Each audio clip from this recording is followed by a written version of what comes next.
Lee Allen presents. Oh, welcome back if you've been with us before. I'm your host for this video, Leanne, and joining me is, as usual, Alan, my co-host. Oh, welcome. Oh, me. Hi. Yes, this one. Hi. As you've seen from Hello. the title card, we're here with our reactions to WWE's latest premium live event, Elimination Chamber. Play. Yeah, so let's get into it. Mm-hmm. Just to very quickly before we start, please remember to like the video if you liked it, subscribe, hit that bell to be notified when we drop new videos. Another quick note that this is going to be very spoiler heavy. If you haven't already seen Elimination Chamber, if you want to watch it, go watch that first, because otherwise we will ruin the whole thing for you, which you don't want to do. This video is dark and full of spoilers. Hope it's not too dark. So I have to adjust the lighting. So let's get into it. Mm-hmm. So we did our predictions video, which we'll put a link somewhere on the screen for you to go and check that out if you fancy that. But otherwise, we'll just go right into our reactions. So I think we had quite a quick start into this PLE. Usually there's quite a lot of like little bits at the start, like a random introduction and a load of recaps, but it was all compressed into one recap package and then straight into the women's elimination chamber match. I think it's because getting the chamber down is probably a bit more tricky than just a normal steel cage or Hell in a Cell, and then once the chamber's down you can't really get into focus on the commentators. Yeah, because there's no space to get in there. Yeah, quite possibly. Something to do with that.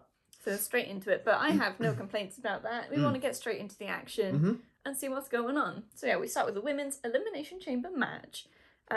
Interesting to note that in the rules, they don't set the time scale for each pod randomly opening. I can't remember the exact wording they said now. It was at regularly scheduled intervals. There we go. Because they used to say, I think, was it like 5 minutes or something between? Yeah. And it clearly wasn't. Some were much shorter and some were much longer. It's like we tracked with the Royal Rumble last month. Yeah. There's like supposed to be 90 seconds between each one or 2 minutes, whatever it is. It wasn't. It absolutely wasn't. Because they tailor it to match the storyline and the energy in the ring and that sort of thing. So I think it's a good thing that they're not specifying, because specifying just leaves you open to criticism. Yep. Everyone knows that they're going to do it whenever they need to do it, but you don't want to open that basket of worms. Can of worms. I don't know why basket came from. I don't know. It's just a can of worms. Yeah. Okay. So we start the women's elimination chamber match. Just to quickly recap, we've got Asuka, Carmella, Raquel Rodriguez, Nikki Cross, Natalya, and Liv Morgan. Mm-hmm. And in the ring to start, we have Natty and Liv. Yep. Which I think was an interesting. It probably wasn't the interesting one, but it was an interesting. Yeah. Natty wants to be the first at everything, so first in the ring. Why not? She's Canadian and they're in Canada. Yeah, so that helped. She had a hat.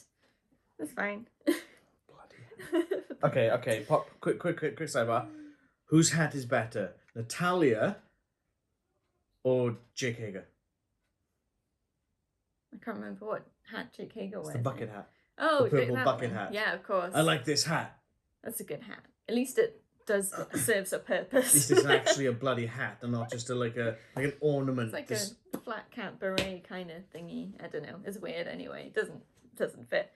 So Jake Hager's hat wins this match. Yes. What did we have for our prediction? Jake Hager. Some interesting commentary at the start of this match, where the commentary team was just awful. This is akin to having a match in a haunted house. I don't get the connection. It's nothing like a haunted house. I guess maybe it's sort of, you have things near the outside that might jump out at you any minute. Maybe that's where they were going. But now I want to see a match in a haunted house. We already saw one. Well, technically, it was the one with Randy Orton, and he burnt the white compound down. Yeah, was that haunted house? It was a spooky house. I guess it depends on your definition of haunted. Yeah. Sister Abigail was haunting it, I guess. I suppose that'll do. Another one of those. Why not?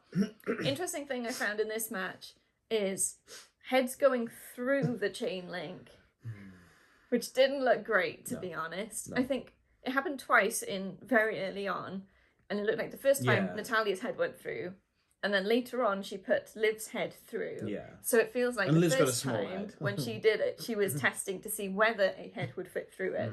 Because she thought, oh, this will look cool. And it looked just a bit awkward, I'm really. surprised they did that, because going back years and years and years ago, when Nexus was still a thing and Daniel Bryan was still on Nexus and he was new to the company, and he had this thing where he got the cable from a camera and he was choking someone with it. Yeah. Now that's effectively the same thing as choking someone with a chain link fence, right? Because it's a bit of metal. It's just a bit of metal, right? Daniel Bryan got fired for that. Yes.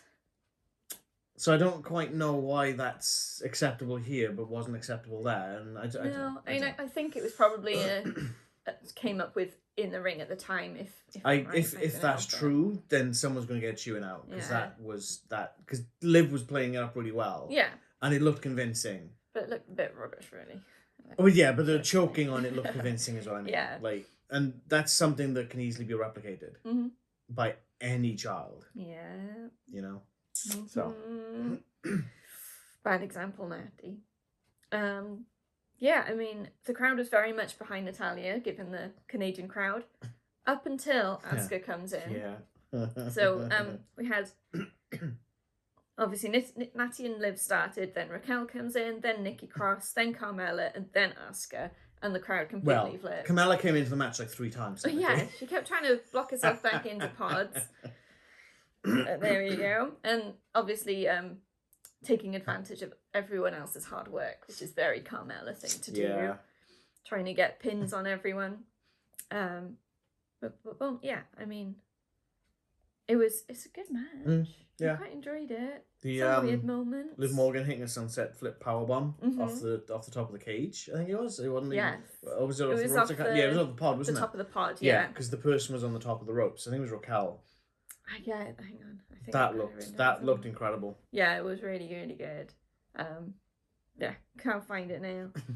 But yeah, it was amazing. And there was one big dud section of this match, and that was the Nikki Cross elimination. Yeah, that was really disappointing. It was what happened. So Nikki gets thrown into one of the pods or slammed into it by Raquel. Yeah. And then Raquel pins Nikki to eliminate they're too her. busy showing replays, you didn't even see it. And it's like, huh? So what? And they had to apologise for missing. Yeah. I don't know who messed up on that. I guess it'll be the person in the truck. So there's probably Kevin Dunn, or if there's not Kevin Dunn running the truck, but I doubt it wouldn't be Kevin Dunn running the truck. But he's usually pretty good. Yeah. Don't know what happened. Yeah, they completely screwed up on that one. Yeah. Then it's like, how many times do you need to see someone going through a pod and not breaking the actual perspex glass? Yeah, it just like pops out. Whatever the hell you want to call it. It just pops out. It didn't even break, so it wasn't even that impressive. It's like, oh, all right. Yeah. Great. Here's this angle. Here's another angle. Here's the top angle. Oh, wait, someone got eliminated. Wait, what? We don't need to see it. Also, Nikki being out first, really? Yeah. When she came in, she dominated the thing when she entered. She had the first action from the top of the pod. She did a crossbody on everyone else who was in there. Do you mean a Nikki crossbody? Nikki crossbody. And then she gets just taken out by Raquel Rodriguez. Bloody Raquel of all people. What? Don't get it. Raquel does nearly tap out to Asuka, which was cool. I can't even remember what the submission was, but it was close. But then she gets out of it. Yeah, next person getting eliminated is Natalya. Yay! The crowd seemed to be fine with that one. Yeah, because Everyone's Asuka did the work. That point, yeah. Carmella pinned her, and they were like, yeah, fine, that's all right. Yeah, We don't mind that. Then Carmella and Asuka are both kicking Raquel back and forth in the ring. Yeah. And then double pin to eliminate her. Yeah. So she's gone. Yay! And then we're left with Asuka and Carmella in the ring. You've missed Liv somewhere. I've missed Liv somewhere, but she was passed eliminated, out. yeah. She passed out that's to right. You had sharpshooter by Natalya. Yeah. Plus Asuka. I think it was like an armbar, double armbar. Double armbar. Yeah, and she passed out and went. Yeah. So we got Carmella and we've got Asuka. Oh, I'm lost. So they go back and forth with some really quick moves. A lot of schoolboy roll-ups and that kind of thing. Yeah, back quick and forth. pins, trying to wear people down. And during that, Asuka somehow manages to transition into that double armbar again. And Carmella submits. Yeah. Because she can't handle it. She can't handle I think Asuka. there's no rope breaks either. No. I think it was in a later match where you said, "Quick, get to the ropes." Like, I think it was or this stay one. away from those. It Oh, doesn't no, it matter. was It's later. like, it doesn't matter. There's no rope breaks in the chamber. No rope breaks. So yeah. Oh, you'll be doesn't the matter. men's chamber then. Yeah. So Asuka is going to WrestleMania. Yeah. Point to the sign. To face Bianca Belair. Face Bianca Belair for the Raw Women's Championship. Correct. Yes. I wrote it down after the image had already come off the screen. I'm like, I can't remember. I have a terrible memory. And Sorry. we both had that prediction spot on. Yay! It felt quite a short match, although it was Yeah. sort of After intros and that is what, 20 minutes? yeah. It's sort of, I guess it is short for an elimination chamber when you've got long periods between entrances. But I think because there was just so much action throughout, there wasn't really a low point, so it just went. I think bam, bam, bam, finished. they might have done that on purpose, made them shorter because the Royal Rumble matches are so long. So ideally, what they need to do is move the Elimination Chamber PLE. I keep going back to the old version. Yeah. To the end of the year or the middle of the year somewhere. So it takes away. So you've got Royal Rumble, which has these hour-long matches. Yeah. Elimination Chamber, which has these 40, 45-minute long matches at times. So you kind of want to split them apart as much as possible. Yeah. That would be my. And then bring back Fastlane. Because you're on the fast lane to WrestleMania. Yeah. That's what it used to be. It used to be Fastlane. You know? It is no more. But yeah, anyway. It was a good match. The atmosphere, the Canadian crowd's amazing. It can only be beaten by a British crowd, I think. Yeah, they're all Not for biased. it. Not biased. It's true. It's a good crowd. Then we have some filler bits. It's a ad for the WWE shop, an ad for Superstar Sunday, and then a Ronda Rousey video package. If anyone's watching this hasn't seen any of the Superstar, well, it's called Superstar Sundays now, but A&E Biography, W Legends, and A&E Rivals, W Rivals, they are fantastic. Yeah, they're really good. Shows. I think Superstar Sunday. Well, Austin's doing the adverts, so it is Superstar yeah. Sunday. Boom! Superstar Sunday is where they show, I think it's Legends and then Rivals straight after on the network. That's the impression I got. So on a Sunday, they play one and then the other. Yeah, it's Biography. Biography. It's WWE Legends Biography. Yeah. And WWE Rivals, but they're not on the network. They're on the A&E network in America. That one. So they're showing it on a Sunday, which is why it's Superstar Sunday. That's right. And then, next match. Bobby Lashley versus Brock Lesnar. For them two semis to go down the motorway. So you have the standard recap before they start. And then they get right into it. And as soon as the bell rings, Brock just goes. Yeah. He just double leg pick up straight in the corner. He Smash. wastes no time. Shoulder barges. Full offensive. Not giving Bobby any time to get up until he eventually gets up. Yeah. Because you can't carry on with that energy indefinitely. You're going to burn yourself out, yeah. So yeah, it ended up quite even. I think there was a lot of back and forth. So one would be dominant and then the other would be dominant and then they have a equal footing bit. So it's quite a good. I was glad they made it a bit more even as opposed to just having one going, oh, let's just beat the hell out of everything. Yeah, and then it ends. Great. Yeah, but the ending was not particularly satisfying. Was it at all satisfying? No. There we go. So Bobby had Brock in the Hurt Lock. Brock is seemingly just trying desperately to find a way out. Doesn't. It kind of looked like he was going to at one point. Yeah, so he's kind of trying to break it down and break the grip of Lashley. Hulk out. There's so many ways you could get out of the Hurt Lock if you just get your wits about you. Yeah. Like he's done it before. We were saying where he got to the ropes and sort of climbed up them and slammed back to pin. Yeah. So once Lashley still had it, he still won the match because he had it there. Exactly. But if he did it again, Lashley would be like, "Oh no, not again!" Yeah, and he would have let go. Release, and then you're back in it. Right? I think you could probably, if you're smart enough, if you're smart and quick enough, drop to your knee and pivot your body down. You could probably roll them over and flip them over. Yeah, that's what there are ways. If you've been in the Hurt Lock a few times, surely you're thinking, right, he might get the Hurt Lock on me. How am I going to get out of it? And you're planning ahead. So I'm not quite sure why Brock took the avenue that he did, which was... There's another one, just before we get into that, there's another one. It's not illegal to stamp on someone's foot. Nope. Do that enough times, the person's going to let go. Very true.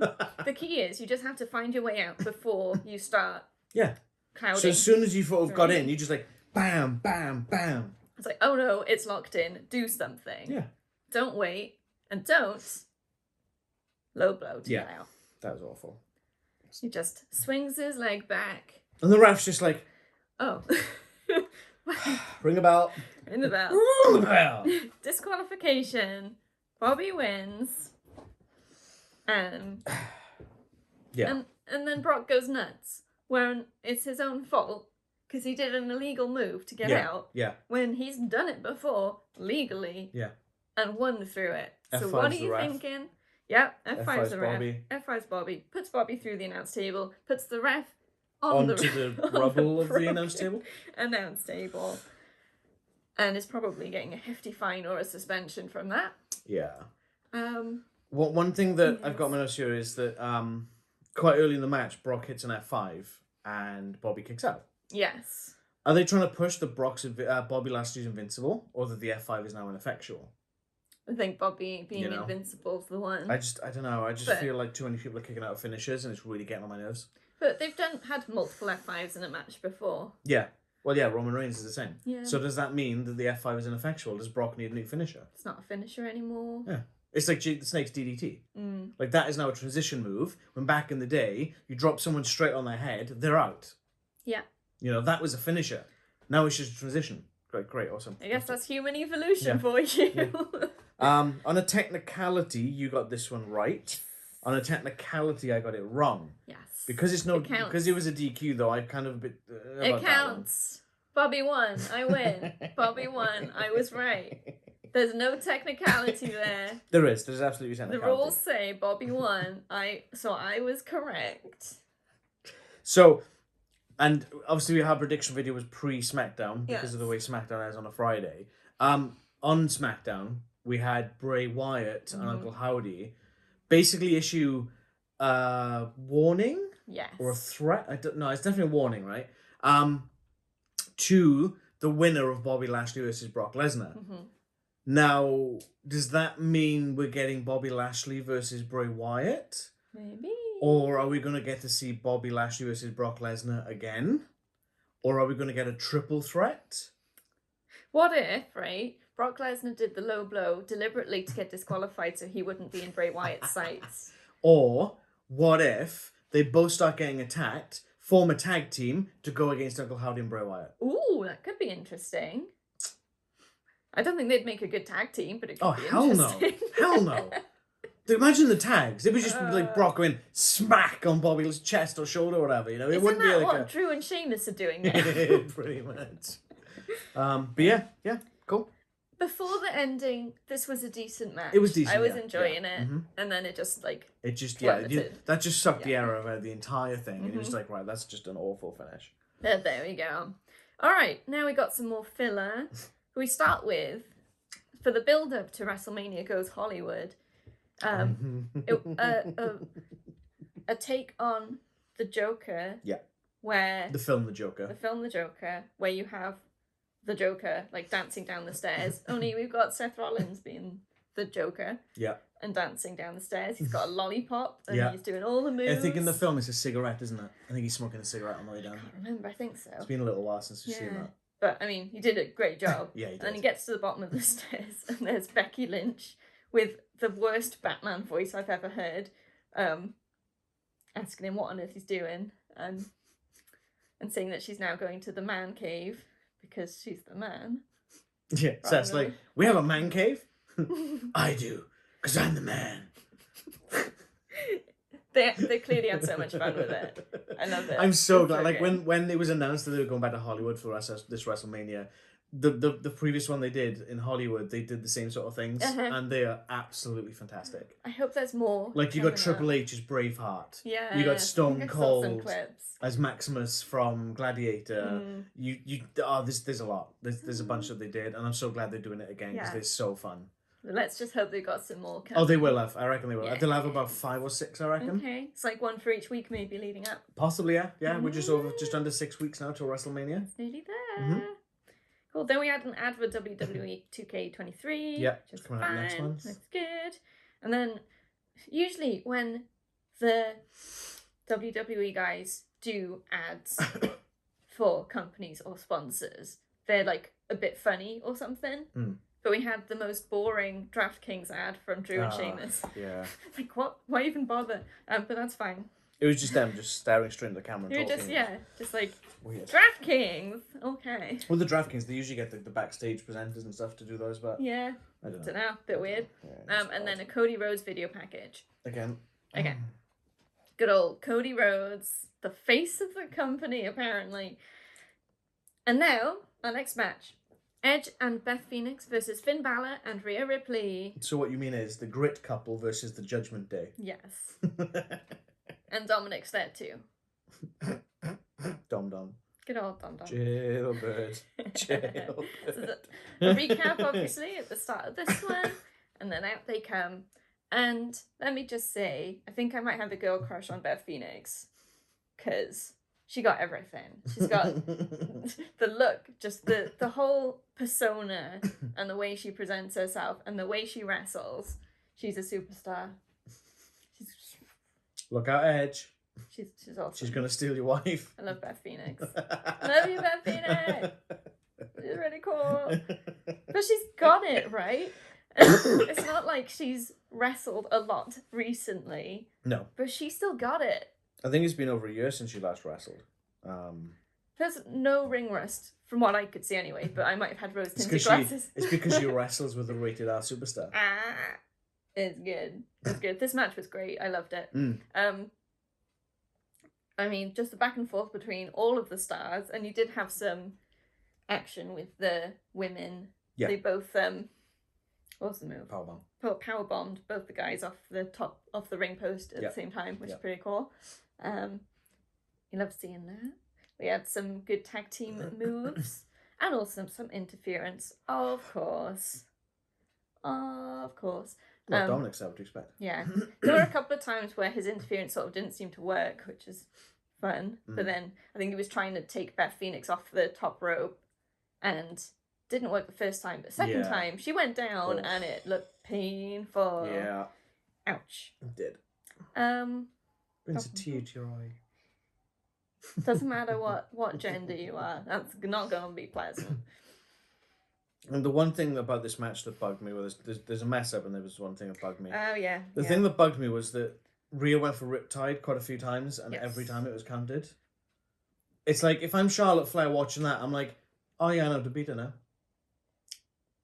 Mm-hmm. It just kind of makes Rhea look a bit weak, considering that's her finisher. Yeah, but it's Beth Phoenix. I know, but just don't do it. Yeah. You know? I don't care who it is. And then the mess up, another bad call from the truck, I suppose. No, I just think Beth was in the wrong place. Oh, that one. I'm thinking of a different thing. Oh, you're on about when he steamrolled through Finn to get Dominic, and Dominic was running like a little... Yeah, Dominic running to the back. Edge is chasing him. Finn's in the way. Camera cuts away the moment that Edge was spearing Finn. Oh, he didn't spear, he just kind of barged through him. I thought he speared him. No. Yeah. Just kind of barged through. Completely missed that. Like, wait, what happened? And then and then here comes another replay of what we just missed because they were showing a replay. They missed it. But yeah, that was pretty unfortunate. So Dominic's on the outside getting attention from the ref, and somehow in this scuffle he chucks the knuckles into the ring. Yeah. So that Rhea would get them. Beth gets them instead, but then gets hit, so Rhea manages to get the knuckles and hits Edge with them. Mm-hmm. So Finn goes for the pin. Goes for the pin. Ref starts counting and gets to 2 and then pulls it. Yeah, he's coming down for 3 and he pulls it. Then Edge's shoulder comes up. And Beth falls in the frame. And it's Beth flies in. Which was really, really disappointing because this was such a good match. And there was no way to even be like, oh, well, it was the bad angle. Because it was right friggin' there. It was a perfect angle. So Beth wasn't there in time. Edge didn't realise how late she was going to be. Edge really should have been looking towards Beth. Yeah. With his head to the side, not straight up. But I guess he doesn't want to look like he's ref watching or Beth watching. Well, the thing is, when you get covered, generally, I find that with me, my head doesn't just... It kind of naturally to the side, yeah. And The ref should have called it as he saw it. Yeah. Which would have made it a much shorter match and not the outcome that you would have wanted necessarily. And at that point, Judgment Day would have won at that point. Yes. But there we go. These things happen. Yep. I'm sure someone's going to get told off for it. Mm-hmm. The most unfortunate thing is how easy it was to spot. Yeah.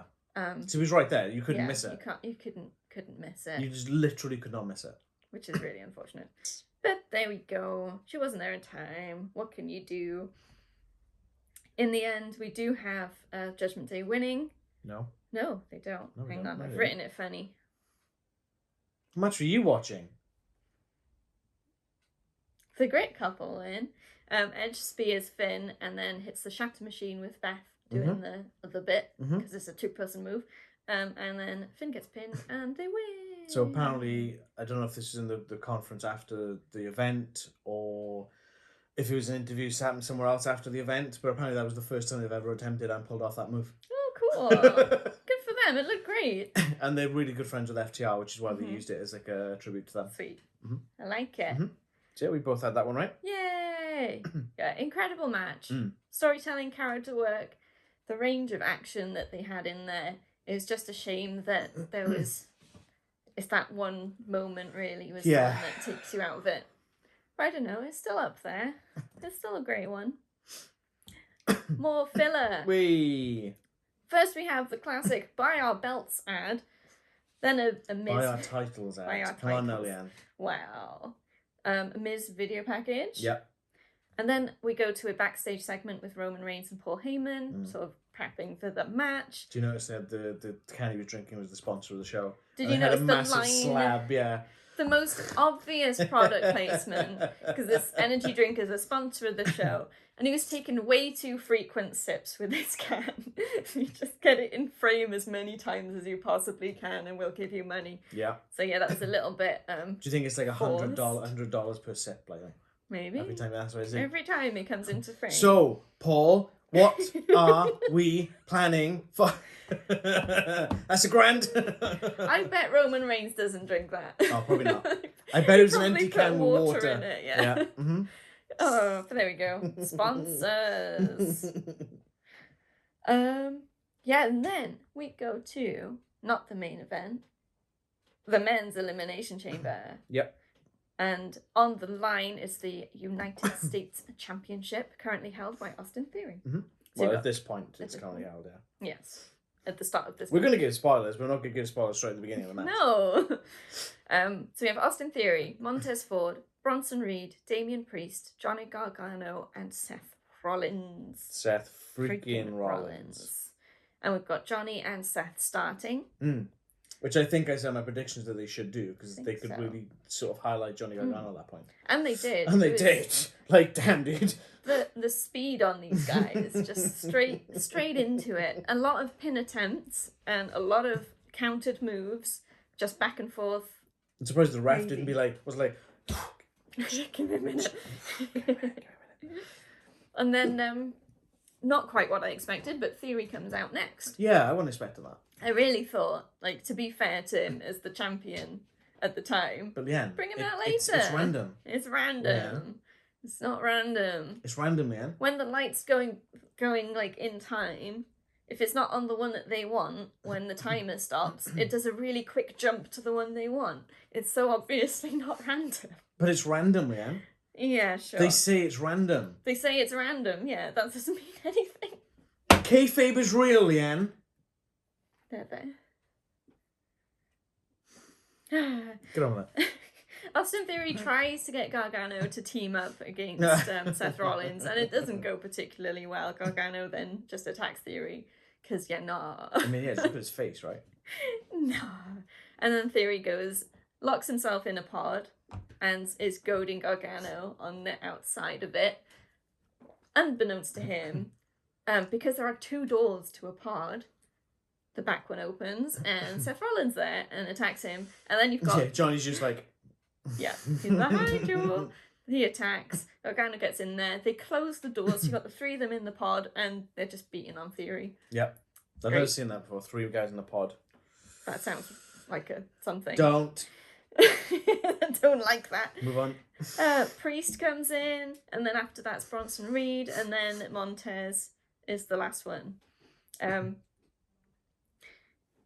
Oh, I've skipped things. Bronson, when he comes in, just like lays waste. Just bulldozes everything. To everything. Yeah, as expected. What's the size of it? It's massive. Yeah. I found like when Montez came in as well, he came in looking like a champion in a way. Because he's usually quite light-hearted, and they've got the cups and everything. Just pure focus. He was ready. Well, there was a point where he was staring at someone. I think it was Bronson, or it might have been Priest. I can't remember.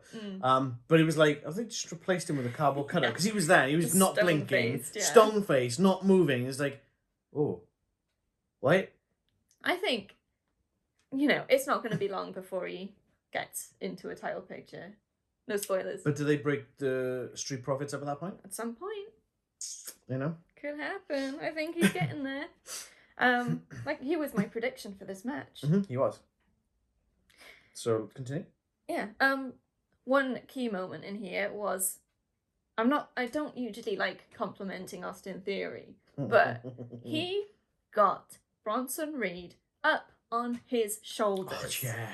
It looked like he was going to, not get up. That was the one moment. You could see him struggling. This whole Premium Live event, this was the one moment where my hand covered my mouth because I was like, this man is going to break his back. Yeah. But he did it. Because it's almost reminiscent of Rick Boogs at Wrestlemania last year when they found the Usos with Shinsuke Nakamura.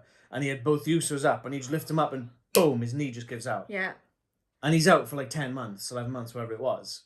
And it's like, you see Theory's legs, and he's shaking, and he's trying to lift him up, and you can tell he's struggling, because Bronson's a big chap. And he didn't pull off the move. Yeah, but he straightens up, and it's like, oh my god, he's got him on his shoulders. And he's just stood there with this mass of a man, just holding him up. Like, what?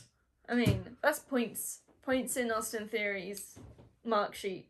From me, because apparently I now have a mark sheet. Crazy, but yeah, that was the one really. That's the jaw-dropping moment of the night for me. If I had one of those, another key moment, Montez to get away from a move from I think it was Damien Priest. He was trying to do the Razor's Edge. Yeah, ended up sort of monkey climbing onto the cage, up to the top, and is hanging off the roof.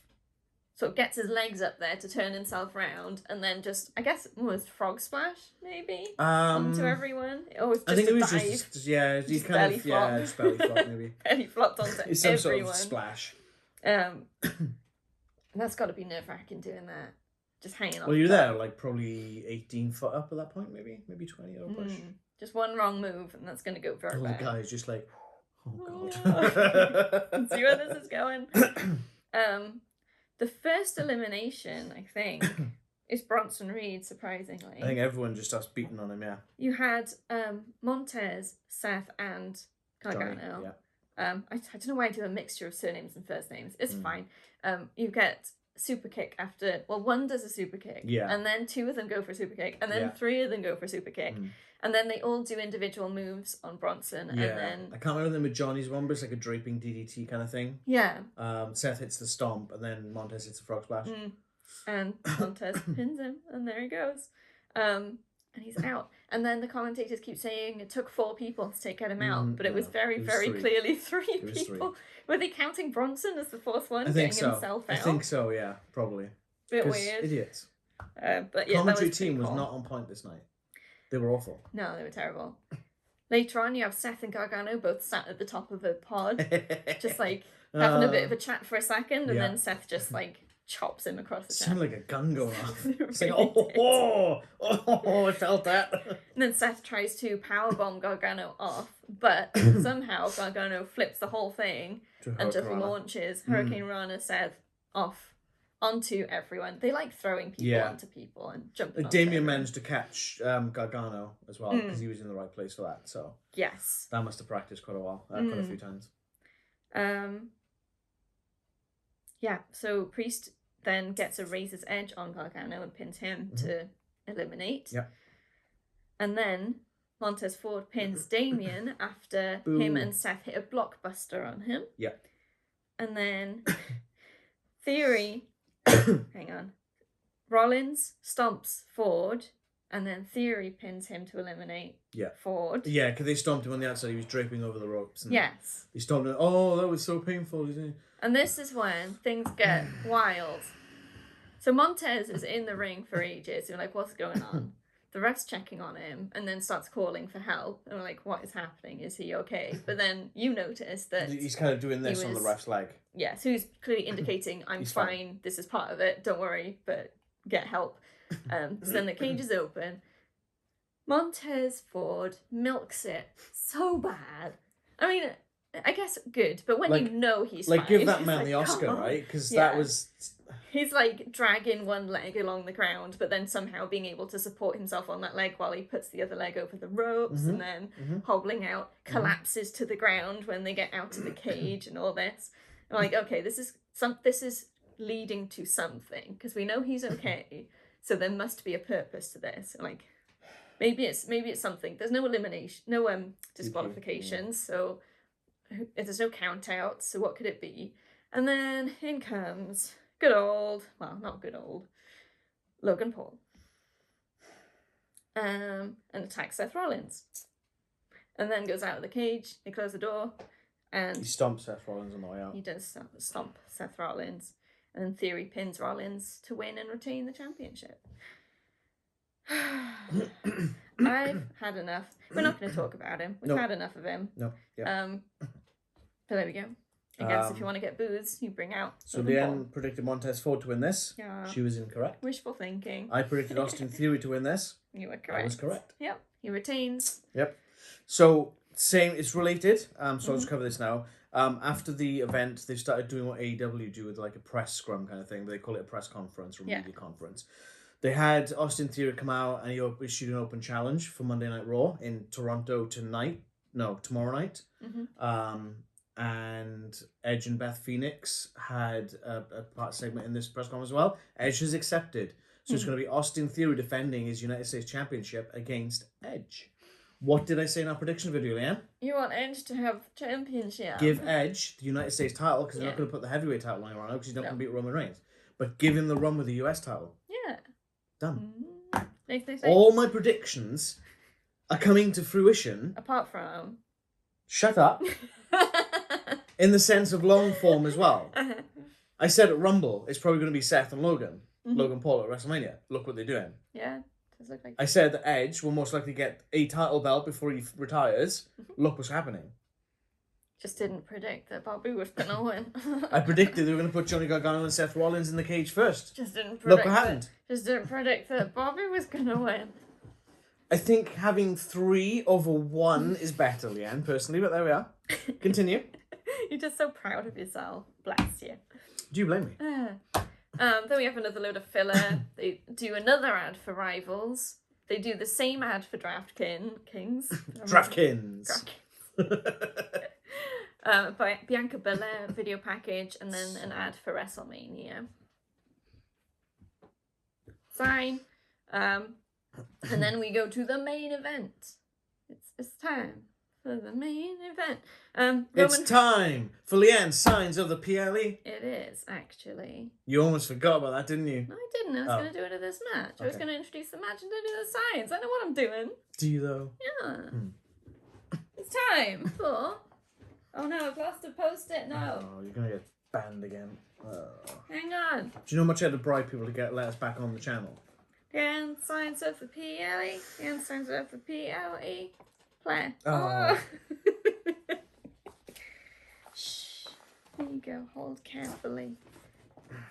There. I can't hold. It's not. Oh dear God. Ta-da! Everything is perfect and fine.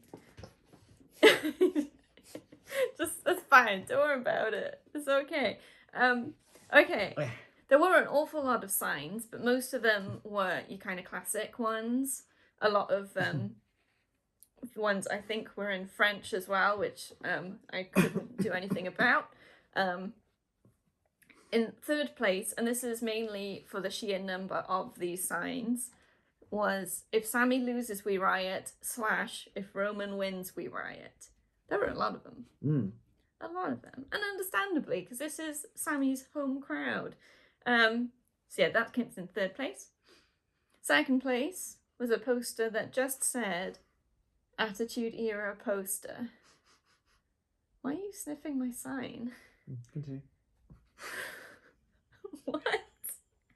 Attitude Era poster. Because someone had probably said to their friend, it would be really cool if you did an Attitude Era poster, and that's what they did. That's what the narrative is in my head, and that's what is true now. And then in 1st place, it's sort of a joint sign. First thing I saw was, it says, accept ACCEP, and then there's a picture of a table. Acceptable. But then what I realised later was that they also had a separate sign that just had UN, which I thought they were counting in French. But no, it's unacceptable. Is that an E in UN? I have no idea. I know in Welsh it's just a UN, but I'm like, they wouldn't have Welsh numbers. These Canadians are crazy, man. Unacceptable. I liked it. Signs. And that was Leanne, signs of the PLE. Leanne, signs of the PLE. Yeah. Last one. Play. That's alright. There were a lot of signs. I'm just not finding them funny anymore. I'm not retiring the segment though. We're gonna keep it forever. Forever! Cool. Roman Reigns versus Sami Zayn for the Undisputed WWE Universal Heavyweight Championship. Could you have said that any quicker? Probably. I'm not gonna try. No, let's not. Cool. Usual recap before it started, which is fine. A lot of people just watch the premium live events, so I have no problem with there being relevant recaps before matches. It's more the video packages and stuff that bug me. There's recaps and there's fillers. There's 2 different things. Yeah. I can deal with a recap. And they usually, things that if you don't remember them, you won't know why this match is happening, so... Yep. Makes sense. It would be an understatement to say that the crowd is behind Sami. I don't know, mind. They are all for it. They are... I think there might be a couple of Sami fans in the crowd. Might be a couple. They're singing his song. Sami chants. F you Roman chants. Roman sucks chants. I think there was some in French which I couldn't make out. Yeah, I think so. There's so many signs that are like, we acknowledge you, Sami, or Sami for head of the table, and all these kinds of ones. Just the shirts with Roman sucks on them. They were all for him. And the first, 5 minutes of the match were just Roman and Sami circling, just standing and staring at each other in the ring while the crowd chants and sings, and then it dips a bit. They sort of look around, and then it starts up again. It might have milked it a little too long. That's 5 minutes of my life and I'm going back. I get why they do it, because that crowd was all for it, and they wanted to give the crowd a chance to just enjoy that moment. Didn't they do enough of that in SmackDown when they pandered to the crowd with Sami standing in the ring for 5 minutes before saying anything? And it's largely the same crowd as well. Yes. A lot of them will have got the joint tickets with SmackDown and Elimination Chamber. So it's the same people doing the same thing. Yeah. I thought this is a waste of time. It was a waste of time. Absolute waste of time. And the match, when it started, was quite slow. I felt. Only thing I put on my notes here, literally, about the match is yawn fest. There was a lot of, it was like explosions of activity and then letting the crowd do a thing. If I'm Roman Reigns going into this match, in storyline, right, so fancy booking, right? If I'm Roman Reigns going into this match against Sami Zayn, who's slammed me in the back with a steel chair, betrayed my bloodline a month, 3 weeks earlier at Royal Rumble, I'm not going to be standing there looking at him. I'm going to explode and beat the living hell out of him. But a lot of his game plan, like we were saying, is he might have been waiting for Sami to explode at him, and then he can catch him off guard. But Sami knows the game plan, so he wouldn't do it. So I just felt it was a bit stupid. There was a lot of not doing anything. And there was a hell of a lot of not doing anything. Sami is amazing, but at least in storyline, there is a massive mismatch between these two guys. because of how much Roman's been built up to this huge level of he's indestructible, blah, blah, blah. And then you got Sami Zayn coming in, who's being portrayed as being, not that he is, but his portrayal is quite weak. And he has been the butt of the joke for quite a long time. And it's great he gets this opportunity, but it's not believable that he would take it unless there was something very special that tipped the tables. So it's sort of a bit, you were watching a car crash a little bit. And he had his moments. He did get Roman on the run a couple of times. Yeah. But like some of them were he like, oh, that was great. Mm-hmm. Yeah. And I will give him this. Roman Reigns will always be a master of the near fall. Yeah. There's no ref watching in Roman Reigns, but he kicks out at the very last split second and makes it look really good. So it's like one of his top skills, I think. There's a lot of interaction with Sami's wife, who's at ringside. Yeah. With Roman beating Sami up next to her, and she's yelling and looking very concerned. I think she did a good job of being the concerned wife at ringside, which is not something that is probably easy to do if you're not in that environment a lot. Yeah. Yeah. And then there's that random lady in the crowd just going, "Leave his wife alone," which I found amazing. The blonde woman with the leather top, yeah. She was great. She might be part of Sami's family. Maybe. Maybe. So, we get a ref bump. Yep. Which obviously means that Sami gets the chance to pin Roman and nothing happens. But Sami just won the match. No, he hasn't.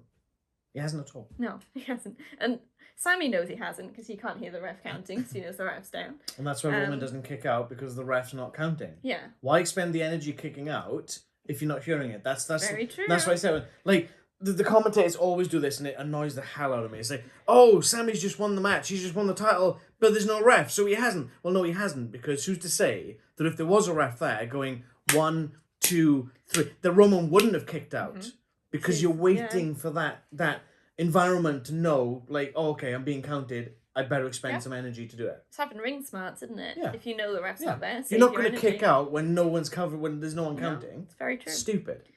So while Sami's trying to see to the ref like spills out of the ring, and that looked quite painful. He kept that he was a rag doll, so he just went straight down. And then Jimmy Uso comes out and attacks Sami, and sort of lays him out, puts Roman's arm over him for the pin. A new ref miraculously appears just at that moment, but apparently doesn't see that Jimmy's been involved and to make it a disqualification. Yeah. Starts counting, but Sami kicks out, much to the crowd's happiness, adulation. They cheer, they sing, it's all good.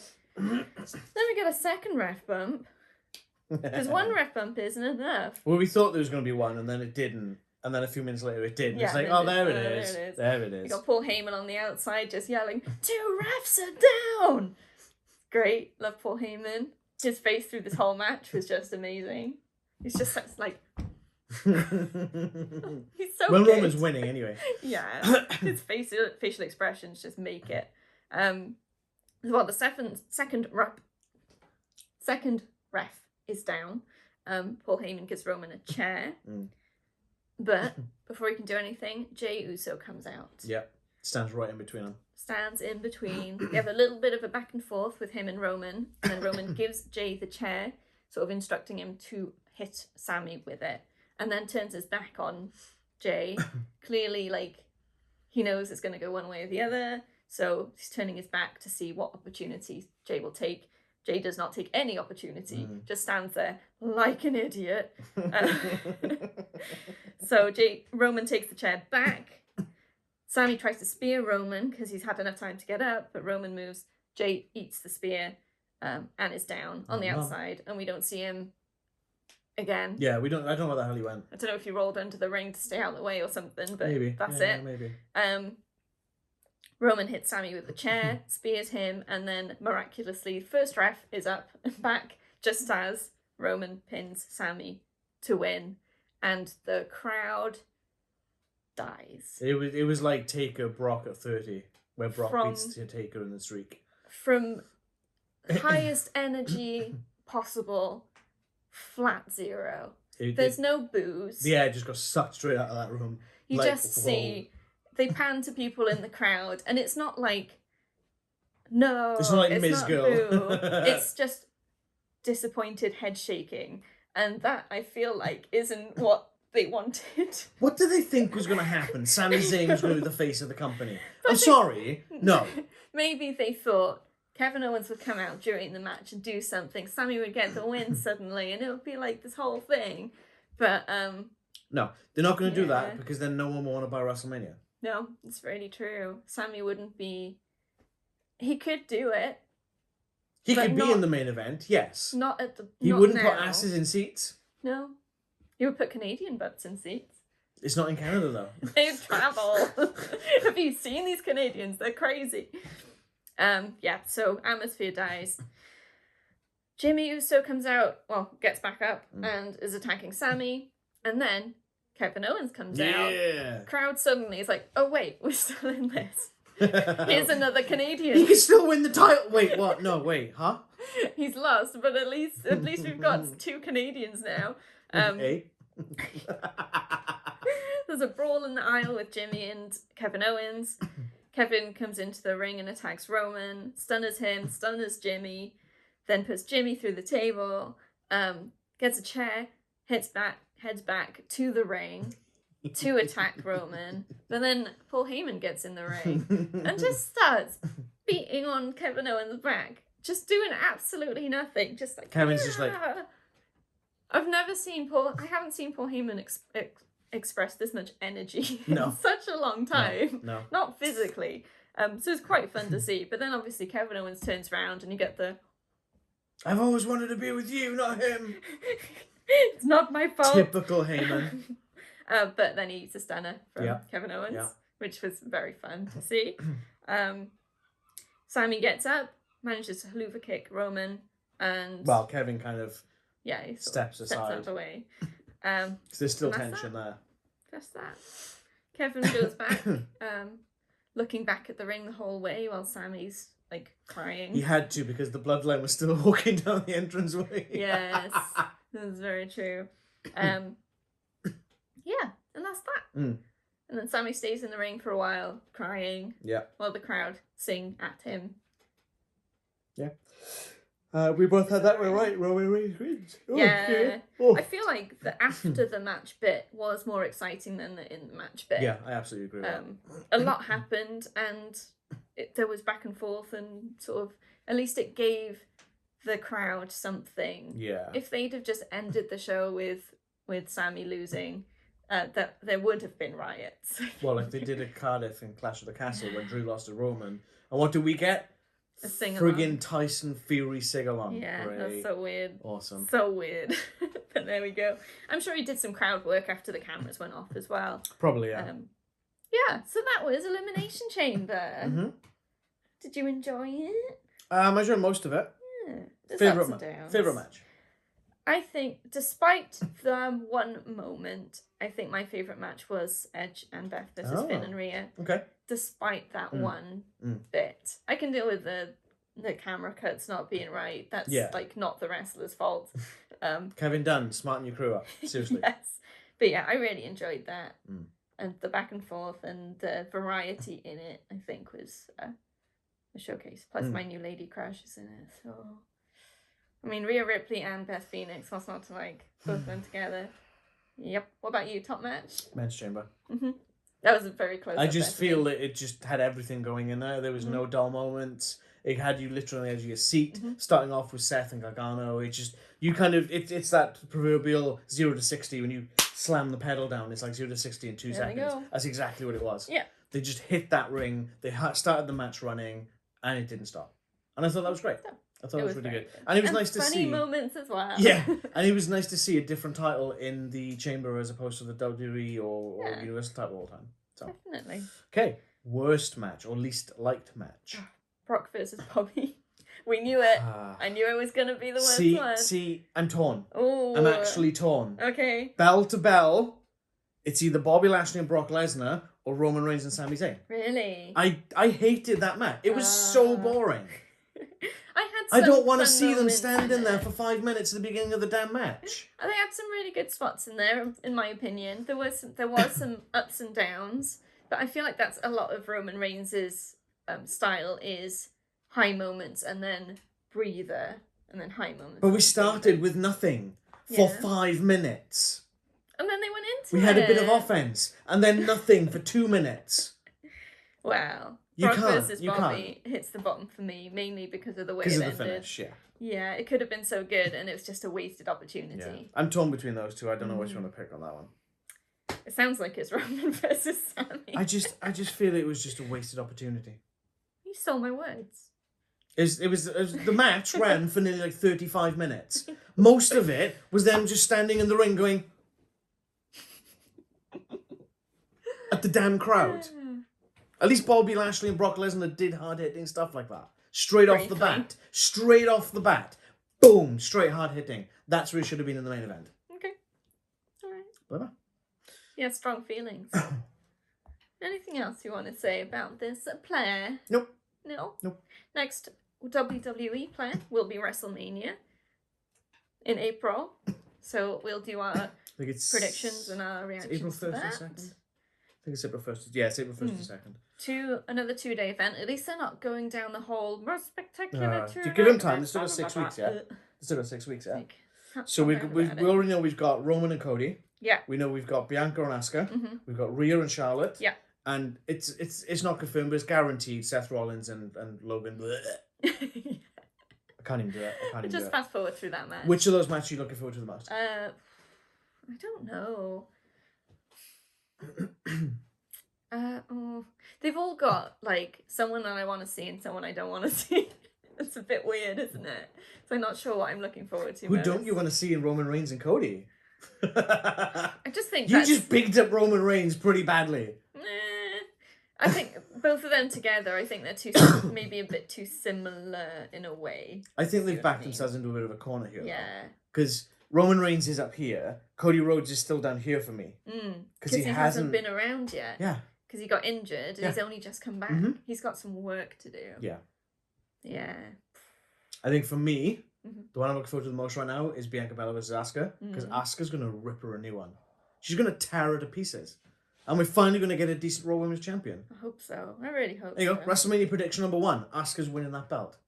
Write it down. Cool. We do have an AEW pay-per-view in between, don't we? March, I want to say the 5th.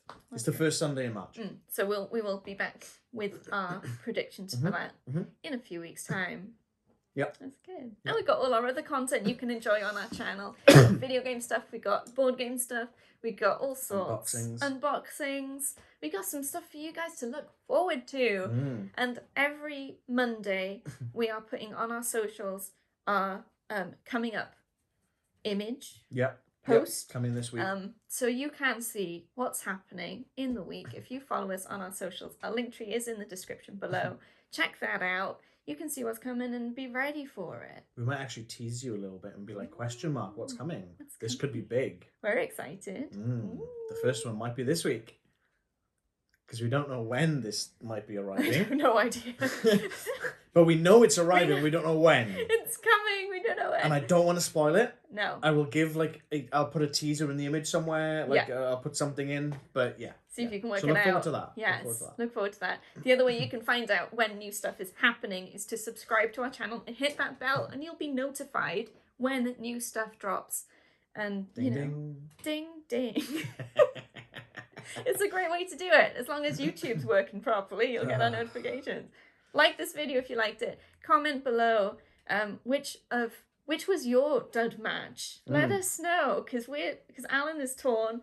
I've chosen one, but maybe I do appreciate that the other one wasn't great either. What do you think? Let us know. That's it. Cool. That's all the things. So until next time, don't get hit with any low blows. Don't get hit with low blows. Like Brock, like Bobby Lashley or Beth Phoenix. Ouch. Ow. Bye. Makes my eyes water.